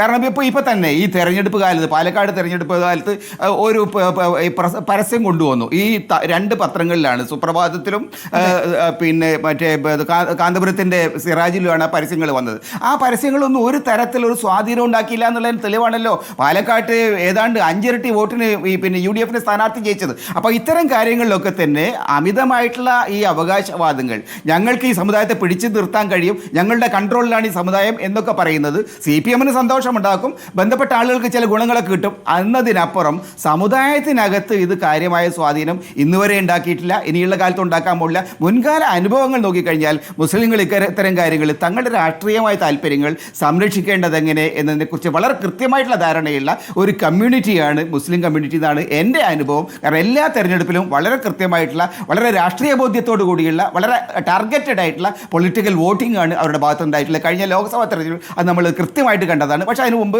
അവർ LDF-ന് അതേ ആളുകൾ തന്നെ LDF-ന് വോട്ട് ചെയ്തിട്ടുണ്ട്. ഇപ്പോൾ ഇത്തരം കാര്യങ്ങളിലൊക്കെ തന്നെ നമുക്ക് മനസ്സിലാക്കുന്നത് ഒരു കമ്മ്യൂണിറ്റി എന്ന നിലയിൽ തങ്ങളുടെ രാഷ്ട്രീയ താല്പര്യങ്ങളെ വളരെ കൃത്യമായിട്ട് അതാത് സമയത്ത് തങ്ങളുടെ താല്പര്യത്തിനനുസരിച്ച് ഉപയോഗിക്കുന്നതിൽ മഹാഭൂരിപക്ഷം മുസ്ലിങ്ങളും വളരെ ശക്തമായ നിലപാടെടുക്കുന്നുണ്ട്. അതിന് ആരെങ്കിലും വന്ന് പറഞ്ഞാൽ, ഏതെങ്കിലും തങ്ങൾ പറഞ്ഞാലും ശരി, ഏതെങ്കിലും മറ്റ് ഫൈസിമാർ വന്ന് പറഞ്ഞാലും ശരി, അവരതങ്ങനെ തൊണ്ട തൊടാതെ വിഴുകുന്ന ഒരു അന്തരീക്ഷം കേരളത്തിൽ. ഒരു കാര്യം കൂടി ശ്രീ NP ചക്കുട്ടി, അങ്ങനെയെങ്കിൽ ഉമർ ഫൈസിക്കെതിരെ നടപടി വേണം എന്നുള്ള ആവശ്യം ലീഗ് ഉറപ്പിച്ച് മുന്നോട്ട് വെക്കുന്നുണ്ട്. അതിന്മേൽ എന്ത് തീരുമാനമുണ്ടാകും സമസ്തയിൽ? എനിക്ക് തോന്നുന്നത് Umar Faizy is fighting a losing battle. അദ്ദേഹത്തിന് യഥാർത്ഥത്തിൽ അദ്ദേഹത്തിൻ്റെ കൂടെ അങ്ങനെ അധികം ആളുകളൊന്നും ഉള്ളതായിട്ട് തോന്നുന്നില്ല. ചില ആളുകളുടെ പേരൊക്കെ പറയുന്നുണ്ട്. നേരത്തെ മുസ്തഫ ഫുണ്ടവാറെ പോലുള്ള ആളുകൾ, സത്താർ പന്താവൂരിന്, ഇങ്ങനെ ചില ആളുകളുടെ പേരൊക്കെ പറയുന്നുണ്ട്. പക്ഷേ at the end of the day യഥാർത്ഥത്തിൽ സമസ്തയുമായിട്ട് ഒരു ശക്തമായിട്ട് ഏറ്റുമുട്ടലിന് ലീഗ് നേതൃത്വം തയ്യാറാവുകയാണെങ്കിൽ, അല്ലെങ്കിൽ സമസ്തയിലെ ഈ വിഭാഗത്തെ ശക്തമായിട്ട് നടപടി എടുക്കണമെന്ന് അവർ ആവശ്യപ്പെടുകയാണെങ്കിൽ, അങ്ങനെ ഒരു നിലപാടിലേക്ക് പിന്നെ സാദിഖ് അലി തങ്ങളടക്കമുള്ള ആളുകൾ ഒരു പൊസിഷനിലേക്ക് വരികയാണെങ്കിൽ ഉമർ ഫൈസിക്കെതിരായിട്ടുള്ള നടപടി വരാനാണ് സാധ്യത. അത് ഒഴിവാക്കി നിർത്താൻ അവർ കഴിയില്ല. കാരണം വളരെ കൃത്യമായിട്ടുള്ള, വളരെ മോശമായിട്ടുള്ള പദപ്രയോഗങ്ങളാണ് വന്നിരിക്കുന്നത്. ഒരു നിലയ്ക്കും സമുദായത്തിനകത്ത് അദ്ദേഹത്തോട് യോജിപ്പുള്ള ആളുകൾക്ക് പോലും ഒരിക്കലും അംഗീകരിക്കാൻ കഴിയാത്ത നിലപാടുകളാണ് അദ്ദേഹം പ്രഖ്യാപിച്ചിരിക്കുന്നത്, നടപടികളാണ് അദ്ദേഹം സ്വീകരിച്ചിരിക്കുന്നത്. അതൊന്നും ഒരു കമ്മ്യൂണിറ്റിക്കകത്ത് സാധാരണ നിലയിൽ ജനാധിപത്യ ബോധമുള്ള, നീതിബോധമുള്ള ഒരു കമ്മ്യൂണിറ്റിയിൽ അത് ചെലവാകും എന്ന് നമുക്ക് വിചാരിക്കാൻ കഴിയില്ല. ഡോക്ടർ ഫസൽ ഗഫൂർ, ഈ സമസ്തയിലെ ഭിന്നിപ്പിന്റെ അവസാനം എങ്ങനെയായിരിക്കുമെന്നാണ് താങ്കൾ കരുതുന്നത്? ഇപ്പോൾ ഉമർ ഫൈസി മുക്കത്തിനെതിരെ നടപടി വേണമെന്ന് ലീഗ് ശക്തമായി തന്നെ ആവശ്യപ്പെടുന്നുണ്ട്. എല്ലാ സീമകളും ലംഘിച്ചുകൊണ്ടുള്ള പരസ്യ പ്രസംഗങ്ങളിലേക്ക് കടക്കുന്നു. ആ പ്രസംഗങ്ങൾ തന്നെ പലയിടത്തും വേറെ രൂപത്തിലുമാകുന്നത് താങ്കൾ തന്നെ ചൂണ്ടിക്കാണിക്കുകയുണ്ടായല്ലോ. അപ്പോൾ ഇങ്ങനെ ഒരു സെക്രട്ടറി സമസ്തയിൽ ഉണ്ടാകുന്നത് സമസ്തയെ സംബന്ധിച്ചും അത്ര അഭികാമ്യമായ കാര്യമല്ല. ഇപ്പോൾ ജിഫ്രി മുത്തുക്കോയ തങ്ങളെ അപമാനിച്ചു എന്നൊരു വികാരം കൂടി സമസ്തയിൽ ശക്തമായി കഴിഞ്ഞിരിക്കുകയാണ്. അപ്പോൾ എന്തിനാണ് സാധ്യത താങ്കൾ കാണുന്നത്? ആദ്യം ഒരൊറ്റാമുഖം എന്നുള്ള ഒറ്റ കാര്യം ഞാൻ പറയാം. തെറ്റായ ധാരണയാണ്. അതായത് മതസാമുദായിക സംഘടനകൾക്ക് വലിയ സ്വാധീനമുണ്ടെന്ന് ഞാൻ ശരിക്കും പഠനം നടത്തിയിട്ടുള്ളതാണ്. 10% ആൾക്കാർക്ക് പോലും മാത്രമേ ഉള്ളൂ അവരായിട്ട് ബന്ധമായിട്ടുള്ള. 90% ആൾക്കാരും രാഷ്ട്രീയമായിട്ടും അല്ലാതെയും ചിന്തിക്കുന്നവരാണ്. അപ്പോൾ അതവിടെ വെക്കട്ടെ. അപ്പോൾ നിങ്ങളുടെ ചോദ്യത്തിലോട്ട്, സത്യത്തിൽ വേറെ ഏതെങ്കിലും ഒരു പാർട്ടിയാണെന്ന് വിചാരിച്ചോ? ഞാനങ്ങനെ ചെയ്യണം എന്നല്ല കേട്ടോ പറഞ്ഞു. വേറെ ഏതെങ്കിലും ഒരു പാർട്ടിയാണെങ്കിൽ അത് CPM ആയാലും കോൺഗ്രസ് ആയാലും ഒക്കെ ഇത്രയും അതിര് വിട്ടിട്ട് കാര്യങ്ങൾ പോയി കഴിഞ്ഞിട്ടുണ്ടെങ്കിൽ തീർച്ചയായിട്ടും നടപടി ഉണ്ടാവും. ആ നടപടിയെ പറ്റിയിട്ട് നമുക്ക് ഊഹിക്കാവുന്നുള്ളൂ എന്ത് തരത്തിലാണ് നടപടി. എന്താ കാരണം എന്നും കൂടെ ഞാൻ പറഞ്ഞുതരാം. ഇപ്പോൾ ഇതിൻ്റെ ഇടയിൽ നമ്മുടെ ഒരു ഫോൺ കോൾ വിളിച്ചാൽ അങ്ങനെ ജിഫ്രി മുത്തുക്കോയ തങ്ങൾ വിളിച്ചാൽ കാര്യങ്ങൾ നടക്കുമെന്ന് പറഞ്ഞാൽ അതൊക്കെ തെറ്റാണ്. അതായത് ഞാനടക്കമുള്ളവരാണ് വഖഫ് ബോർഡ് മീറ്റിങ്ങിന് പോയിട്ട് ഞങ്ങൾ അവിടെ സംസാരിച്ചിട്ടാണ് അത് ഡീൽ ചെയ്തത്, മനസ്സിലല്ലേ? അതല്ലാതെ അപ്പോൾ CM ഫസ്റ്റ് സംസാരിച്ച ആൾ ഞാനാണ്. അപ്പോൾ ആ നിലക്ക് എന്ന് വെച്ചാൽ അത് PSCക്ക് വിടരുന്നതാണ് എൻ്റെ അഭിപ്രായം ഉണ്ടായിരുന്നത്. പറയാം എന്താ ഞാൻ പറഞ്ഞതെന്നും കൂടെ പറഞ്ഞുതരാം. അപ്പോൾ ആ നിലക്ക് വെറുതെ നമ്മളിങ്ങനെ പറയണം. അത് ഈ പ്രചരണം CPM പോലും ഏറ്റെടുത്തിട്ടുണ്ട്, കോൺഗ്രസ് ഏറ്റെടുത്തിട്ടുണ്ട്. ഇവരൊരു ഇലക്ഷൻ വന്നു കഴിഞ്ഞിട്ടുണ്ടെങ്കിൽ SNDP യോഗത്തിൻ്റെ അവിടെ പോവുക, NSSൻ്റെ നേതാവിനെ കാണാൻ പോവുക, അത് നമുക്ക് പോവുക, അവിടെ പോയി കാണുക, എന്തോ അവിടെ ഭയങ്കര വോട്ട് ഇവരുടെ കയ്യിലൊക്കെ ഉണ്ട് എന്നുള്ള നിലക്ക്. ഇത് നിങ്ങൾ ശരിക്കും പറഞ്ഞാൽ അത് വരുന്ന യുവതലമുറയെ അപമാനിക്കണം. എത്ര യുവതലമുറ ആൾക്കാർ ഈ കാര്യത്തിലുണ്ടാവും? അവരില്ല. പിന്നെ ഒരു കാര്യം നമ്മൾ ഡിസ്കഷനിൽ വിട്ടുപോയി. വേറെ വലിയൊരു ഇഷ്യൂ ഉണ്ടെന്നേ, അതായത് മുജാഹിദ്, അതായത് സലഫി, ഇതിപ്പോൾ പ്രേക്ഷകർ മനസ്സിലാക്കേണ്ടതാണ്, മനസ്സിലല്ലേ? അതിൻ്റെ സെക്രട്ടറി സലാം, മനസ്സിലല്ലേ? സലാമിനെതിരായിട്ടൊരു കൂട്ടം ആൾക്കാർ ഇതിലുണ്ട്, മനസ്സിലായി? അപ്പോൾ ആ വിദ്വേഷം മുസ്ലിം ലീഗിനോട് മാത്രമല്ല, മുസ്ലിം ലീഗിൻ്റെ നേതൃത്വത്തിലിരിക്കുന്ന സലാമിനോട് അതൊന്നും കാര്യമില്ല. മുസ്ലിം ലീഗ് തങ്ങളെ പരിഹസിച്ചിരുന്നത് ഒറ്റ ഫോൺ കോളിൽ അപ്പുറത്ത് മുഖ്യമന്ത്രിയെ കിട്ടുന്നവർ എന്ന് പരിഹസിച്ചത്. അല്ല, അതല്ലേ ഞാനത് പറയാൻ കാരണം, മനസ്സിലല്ലേ? അപ്പോൾ എന്നിട്ട് സലാമിനെ മാറ്റിയില്ലല്ലോ. എന്താ പറയുക, കാലാകാലങ്ങളിൽ ഈ മുസ്ലിം ലീഗിൽ അത് സീരി സാഹിബിനൊക്കെ കാരശ്ശേരി മാസ്റ്റർ തിരുത്താം, മുനീറും അല്ലെങ്കിൽ അതുമാതിരി നമ്മുടെ സീരി ഹാജി അദ്ദേഹത്തിൻ്റെ മകൻ ബഷീറും ഒക്കെ അവർ മുജാഹിദുകളാന്നേ. അപ്പോൾ നമ്മൾ വെറുതെ വിചാരിക്കണം മറ്റൊരു 10%, ഇവർ 90%, അങ്ങനെയൊന്നുമില്ല. അപ്പോൾ അവർക്ക് നല്ല ശക്തിയൊക്കെ ഉണ്ട്. അപ്പോൾ അങ്ങനെ മുസ്ലിം ലീഗ് എന്താ വെച്ചാൽ ഒരു ബാലൻസിങ് ആക്ട് നടത്തുകയാണ്. അതായത് ജമാഅത്തെ ഇസ്ലാമിനെയും മുജാഹിദിനെയും എല്ലാവരെയും ഞങ്ങളെല്ലാവരും കൂടെ ഒരുമിച്ച് കൊണ്ട് നടക്കാനായിട്ട്. അപ്പോൾ അതിൽ CPM ആണ്, അതിൽ CPM ഇടപെട്ട് നോക്കിയതാണത്, മനസ്സിലല്ലേ? അത് ഞാനതിന് മറ്റൊരു സാക്ഷിയായിരുന്നു. നമ്മുടെ CAA സമരമാണോ അതോ പലസ്തീൻ സമരമാണോ? ഒരു സമരത്തിൽ, മനസ്സിലല്ലേ, ജിഫ്രി മുത്തുക്കോയ തങ്ങളായിരുന്നു അധ്യക്ഷൻ എന്നാണ് എൻ്റെ ഓർമ്മ, CM ഉള്ളപ്പോൾ. ഇത്തവണ ഇനി വേറെ കാര്യം കൂടെ പറയാം. കഴിഞ്ഞ തവണ എന്ത് ചെയ്യുന്നത് വെച്ചാൽ ഹജ്ജ് കമ്മിറ്റിയൊക്കെ വന്നു. ഇപ്പോൾ CPM സാധാരണ അവരാൾക്കാരുണ്ടാവാറുള്ളൂ, അതിലൊക്കെ മാറ്റം വരുത്തിക്കൊണ്ട് ഈ മുജാഹിദ് വിഭാഗത്തിലും ഇന്നലത്തെ സ്റ്റേറ്റ്മെൻറ്റ് അനുസരിച്ചിട്ട് EKക്കാർക്കും ജിഫ്രി മുത്തുക്കോയ തങ്ങളുടെയൊക്കെ നോമിനിക്കല്ല ഹജ്ജ് കമ്മിറ്റി ചെയർമാൻ പോസ്റ്റ് കൊടുത്തിട്ടുള്ളത്. ഹജ്ജ് കമ്മിറ്റി ചെയർമാൻ പോസ്റ്റ് കൊടുത്തിട്ടുള്ളത് പഴയ തന്നെ AP ഗ്രൂപ്പിനാണ്. അതായത് തെരഞ്ഞെടുപ്പിൽ ഉണ്ടായിരുന്ന പ്രതീക്ഷ നശിച്ചപ്പോൾ CPM കൈവിട്ടു.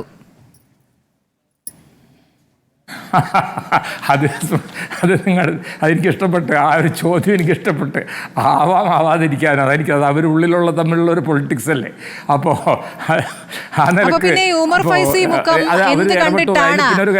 അല്ലല്ല, അതുകൂടി അറിയണം. താങ്കളിപ്പോൾ പറഞ്ഞതുപോലെ ഈ പണ്ഡിത സഭ കൂടാനല്ലാതെ അതിനപ്പുറത്തേക്ക് ജനങ്ങളിലേക്ക് രാഷ്ട്രീയമായ സ്വാധീനം ചെലുത്താൻ കഴിയില്ല എന്നൊരു യാഥാർത്ഥ്യം അവിടെ നിൽക്കുകയാണ്. അത് ജിഫ്രി മുത്തുക്കോയ തങ്ങൾക്ക് ഇപ്പോൾ ബോധ്യമായി. ഉമർ ഫൈസി മുക്കം ഇപ്പോഴും ജമാഅത്തെ ഇസ്ലാമിയുടെ പിടിയിൽപ്പെട്ട് ലീഗ് അങ്ങ് ഇല്ലാതാകുമെന്നുള്ള ഒരു വാദം അപ്പുറത്ത് പറയുന്നു. അതിൽ ചില കാര്യങ്ങൾ അവിടെ കിടക്കുന്നുണ്ട് താനും. അങ്ങനെയുള്ള സ്വാധീനമുള്ള ചില നേതാക്കൾ ചില പ്രതികരണങ്ങളൊക്കെ നടത്തുന്നുള്ള ഒരു യാഥാർത്ഥ്യം അവിടെ നിൽക്കുന്നുണ്ട്. പക്ഷേ ഇപ്പോഴിതാ ഈ സമ്മേളനങ്ങൾ വിളിക്കുകയാണ്. ഉമർ ഫൈസി ഇനിയിപ്പോൾ എറണാകുളത്ത് സമ്മേളനം നടത്താനിരിക്കുന്നു. എറണാകുളത്ത് പലയിടത്തും പോസ്റ്ററുകൾ വന്നു കഴിഞ്ഞെന്നേ. അപ്പോൾ സമാന്തര സമസ്തയായി മാറുന്നുണ്ട് ഉമർ ഫൈസി. അല്ല, ഉമർ ഫൈസി മാത്രമല്ല കേട്ടോ. ഇന്നത്തെ പത്രം വായിച്ചു നോക്കിയാൽ നിങ്ങൾക്കറിയാം, CIC അതേ നമ്മുടെ CIC ഉണ്ടല്ലോ, ആ വഫി സ്ഥാപനങ്ങൾ നടത്തുന്ന അബ്ദുൽ ഹക്കീം അതിരിശ്ശേരി, അദ്ദേഹം പുറത്തു തന്നെയാണ് നിൽക്കുന്നത്. അദ്ദേഹം അകത്തല്ല. അദ്ദേഹത്തെ പുറത്താക്കിയപ്പോൾ വലിയൊരു വിദ്യാർത്ഥി സമൂഹം 2000 വിദ്യാർത്ഥിയൊക്കെ പോയി എന്ന് പറഞ്ഞത്. പക്ഷെ അതുകൊണ്ടൊന്നും കാര്യമില്ല. അദ്ദേഹത്തെ വീണ്ടും ജനറൽ സെക്രട്ടറി സ്ഥാനത്തേക്ക് കൊണ്ടുവന്നില്ലേ സാദിഖ് അലി തങ്ങൾ? അതുകൂടി പ്രകോപനപരമായ കാര്യമായില്ലേ? ഹലോ, അദ്ദേഹത്തെ വീണ്ടും ജനറൽ സെക്രട്ടറി സ്ഥാനത്തേക്ക് കൊണ്ടുവന്നില്ലേ ഹക്കീം ആദർശേരി? ജനറൽ സെക്രട്ടറി സ്ഥാനത്തേക്ക് കൊണ്ടുവന്നത് അത് അദ്ദേഹം അല്ല. ഞാൻ മനസ്സിലാക്കിയത് അദ്ദേഹം ഇലക്റ്റഡ് ആയിട്ട് വന്നതാണ്. അദ്ദേഹത്തെ തിരിച്ചുകൊണ്ട് വന്നത് അദ്ദേഹം ഇലക്റ്റഡ് ആയത് വേറെ ബോഡിയാണ്. മാത്രമല്ല ഞാൻ മനസ്സിലാക്കിയെടുത്തോളം അവർ വേറെ ഈജിപ്തിലെ ഏതൊരു യൂണിവേഴ്സിറ്റി ആയിട്ടൊക്കെ അവർ ശ്രമിക്കേണ്ടത്. ഇതെല്ലാം നമ്മൾ മനസ്സിലാക്കുന്നതാണ്. കാരണം മറ്റൊരു സംഘടനയുടെ ഉള്ളിലത്തെ കാര്യങ്ങൾ ഞാൻ പറയാൻ യോഗ്യനല്ല. അന്നേരം നിരീക്ഷകൻ എന്നുള്ള ആൾക്ക് ഞാൻ നിങ്ങളുടെ മുന്നിൽ ഇരിക്കുന്നതുകൊണ്ട് ഞാൻ പറയണം. അപ്പോൾ അതുകൊണ്ടൊന്നും ഒരു കാര്യം നടക്കാൻ പോകുന്നില്ല. ഞാൻ കാര്യം പറയട്ടെ, മുസ്ലിം ലീഗിൻ്റെ പൊളിറ്റിക്കൽ സപ്പോർട്ട് ഉള്ളിടത്തോളം കാലം സമസ്ത ശക്തമായിരിക്കും. ഏത് നിമിഷം മുസ്ലിം ലീഗ് അതിൻ്റെ പൊളിറ്റിക്കൽ സപ്പോർട്ട് പിൻവലിക്കുന്നു, അന്ന് ഉമർ ഫൈസിക്കും മറ്റുള്ളവർക്കും മനസ്സിലാവും അവരെവിടെ നിൽക്കുന്നു എന്നുള്ളത്. അത് നിങ്ങൾ മനസ്സിലാക്കണം. കാരണം ഈ ശക്തി എന്ന് പറയുന്നത് ഇവരുടെ ശക്തി. ഇവർ പണ്ഡിതന്മാർ മാത്രമല്ലേ, ഇവർ സഭയുടെ മാതിരിയൊന്നുമല്ല. സഭയ്ക്ക് വിദ്യാഭ്യാസ സ്ഥാപനങ്ങളും പല പല കാര്യങ്ങളുണ്ട്. ഇവർ പണ്ഡിതന്മാർ മാത്രമാണ്. അവർ രാഷ്ട്രീയത്തിൽ ഇടപെടുന്നത് ശരിയല്ല. രാഷ്ട്രീയത്തിൽ മതസംഘടനകൾ ഇടപെടേണ്ട, മതസംഘടനകളുടെ കാര്യത്തിൽ രാഷ്ട്രീയത്തിൽ ഇടപെടാൻ പാടില്ല എന്നുള്ളതാണ് എൻ്റെ അവസാനത്തെ വാക്ക് ഇക്കാര്യത്തിൽ. ശരി, ആത്മീയ രംഗത്തെ പാണ്ഡിത്യം പക്ഷേ കാലത്തിനൊപ്പം സഞ്ചരിക്കുന്നുണ്ടോ എന്നുള്ള വിഷയം അവിടെ നിൽക്കുന്നു.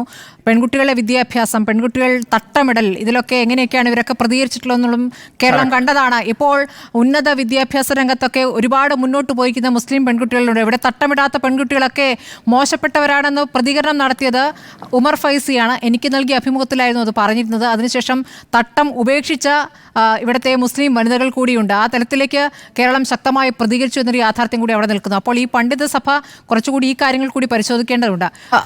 ശ്രീ MN കാരശ്ശേരി, ഇപ്പോൾ ഈ തർക്കം, ഈ വിഭാഗീയത ഒടുവിൽ ലീഗിന്റെ ശക്തി തെളിയിക്കുന്നതിലേക്ക് എത്തിച്ചേരുമോ?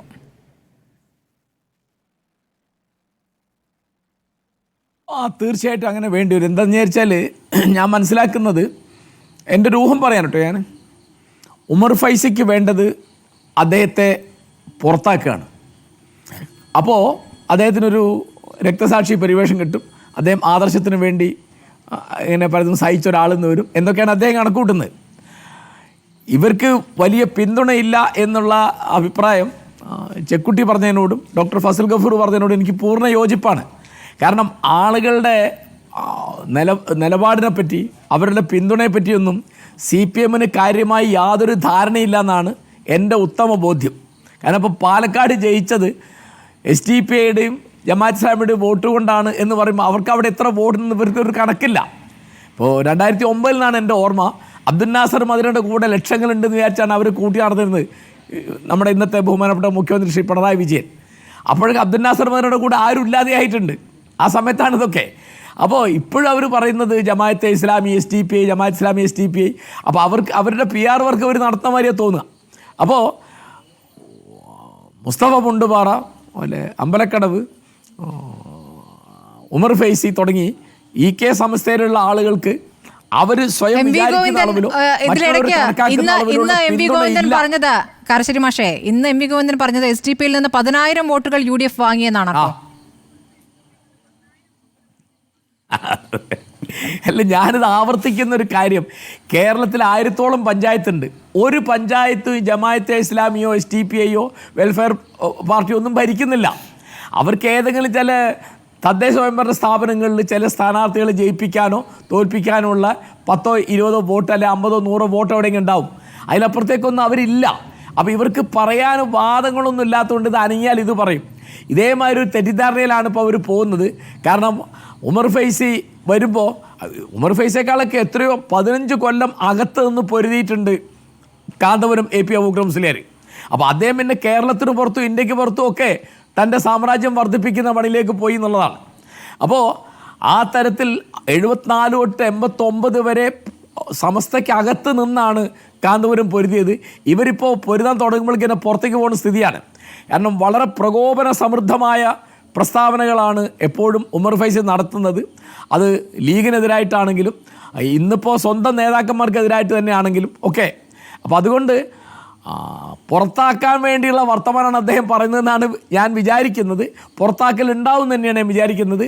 അതോടുകൂടി ഇപ്പോൾ ആലോചിച്ചു, ആ പാലക്കാട് ഇലക്ഷൻ അന്ന് രാവിലെ വരുന്ന ആ പരസ്യം സുപ്രഭാത്ത് കൊടുക്കാന്ന് പറഞ്ഞാൽ എന്തൊരു എത്രമാത്രം ഹീനമായൊരു പത്രപ്രവർത്തനമാണ്. അതുപോലെ അത് UDFനെ ദ്രോഹിക്കാൻ വേണ്ടിയാണല്ലോ CPM ആ പരസ്യം കൊടുത്തത്. ദേശാഭിമാനി കൊടുക്കാത്ത പരസ്യമാണത്. പൈസ ഇല്ലാത്തത് കൊണ്ടാണ് ഇതിൽ കൊടുത്തതെന്നാണ് നമ്മുടെ ബഹുമാനപ്പെട്ട മന്ത്രി രാജേഷ് പറഞ്ഞത്. ദേശാഭിമാനി കൊടുക്കാൻ പൈസ വേണ്ടല്ലോ, അതിൽ കൊടുത്തിട്ടില്ല. കൊടുത്തത് സിറാജിലും സുപ്രഭാതത്തിലുമാണ്. അത്ര തമാശയാണ് ആ കാര്യം.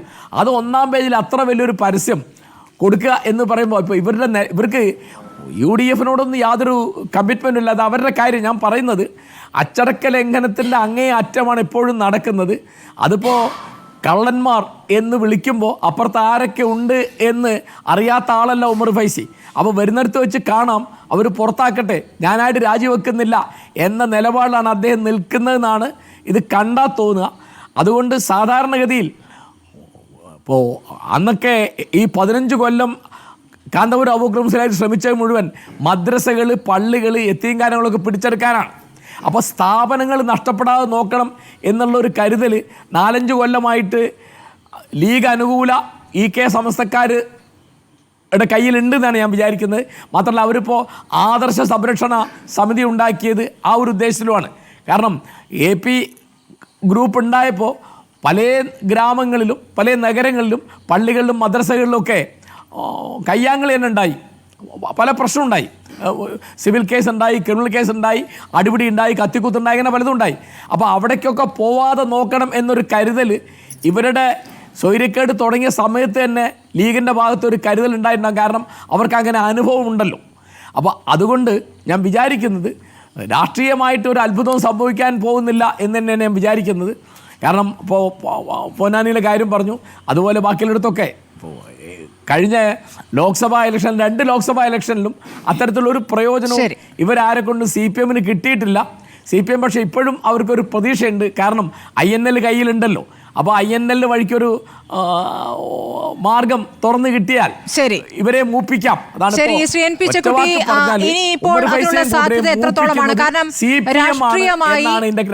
രാഷ്ട്രീയമായി CPMനെ പിന്തുണച്ചിരുന്ന ഭൂരിപക്ഷ വിഭാഗം ലോക്സഭാ തെരഞ്ഞെടുപ്പിൽ കൈവിട്ടു എന്നൊരു വിലയിരുത്തൽ CPM നടത്തിയിട്ടുണ്ട്. അപ്പോൾ ഇനി ഈ തരത്തിൽ ന്യൂനപക്ഷ പ്രീണനം അത് വേണ്ട, അല്ലെങ്കിൽ 2 വർഗീയതയും ഒരേ തട്ടിൽ വെച്ച് നോക്കേണ്ടതാണ് എന്ന രൂപത്തിലുള്ള പ്രതികരണങ്ങൾ ആവർത്തിച്ച് CPM നടത്തിക്കൊണ്ടിരിക്കുകയാണ്. അപ്പോൾ അവിടെ ഉമർ ഫൈസി മുഖത്തിന് ഇനി എന്താണ് ചാൻസ്? യഥാർത്ഥത്തിൽ CPMൻ്റെ പൊസിഷനിങ്ങിൽ വളരെ ചേഞ്ച് വന്നിട്ടുണ്ട്. ഉമർ ഫൈസി അത് മനസ്സിലാക്കുന്നതിൽ ഉമർ ഫൈസി വെള്ളത്തിലാവുമെന്ന് മാത്രമേ ഉള്ളൂ. കാരണം മുസ്ലിം വോട്ടുകൾ അടുത്ത തെരഞ്ഞെടുപ്പിൽ കിട്ടാനിടയില്ല എന്ന കാര്യം CPMന് തന്നെ ബോധ്യമുണ്ട്. രണ്ടാമത്തെ കാര്യം, ഹിന്ദു വോട്ടുകളെ സംഘടിപ്പിക്കാൻ ഇനിയൊരു വഴി മുസ്ലിം വിരുദ്ധത പറയുകയാണ്. BJP കേന്ദ്രത്തിലൊക്കെ നന്നായിട്ട് പയറ്റി വിജയിച്ചുള്ളൊരു തന്ത്രമാണ്. അത് കേരളത്തിൽ വിജയിപ്പിക്കാം എന്ന് CPM കരുതുന്നു. ആ തരത്തിലൊരു ഹിന്ദുത്വ രാഷ്ട്രീയത്തിൻ്റെ ഒരു പുതിയ വേർഷൻ കേരളത്തിൽ അവർ പ്രയോഗിക്കുന്നുണ്ട്. അങ്ങനെ വരുന്ന സമയത്ത് ഇസ്ലാമിക രാഷ്ട്രീയത്തിൻ്റെ പേരിൽ ഉമർ ഫൈസിക്കൊക്കെ അവിടെ സ്പേസ് ഉണ്ടാകും. മാത്രമല്ല കാന്തപുരം ഇപ്പോഴും വളരെ ശക്തനാണ്. കാന്തപുരത്തെ കൈവിട്ടുകൊണ്ട് ഉമർ ഫൈസിയോ അങ്ങനെ ഏതെങ്കിലും ആളുകളെ വെച്ചുകൊണ്ട് കളിക്കാൻ CPM തയ്യാറാവുമെന്ന് ഞാൻ കരുതുന്നില്ല. കാന്തപുരം അവരെ സംബന്ധിച്ചോളം 10-30 വർഷമായിട്ട് ബന്ധമുള്ള ഒരാളാണ്. കാന്തപുരത്തിനോട് ആണ് അവർക്ക് കൂടുതൽ താല്പര്യമുള്ളത്. അതുകൊണ്ടൊക്കെ തന്നെ ഉമർ ഫൈസിയുടെ കാര്യം വളരെ പരങ്ങല്ലാവാനാണ് സാധ്യതയുള്ളത്. ശരി, വളരെ നന്ദി Shri NP Chekkutty, MN Karassery, doctor Fazal Gafoor ചർച്ചയിൽ പങ്കെടുത്തതിന്, രാഷ്ട്രീയ നിരീക്ഷണങ്ങൾ പങ്കുവച്ചതിന്.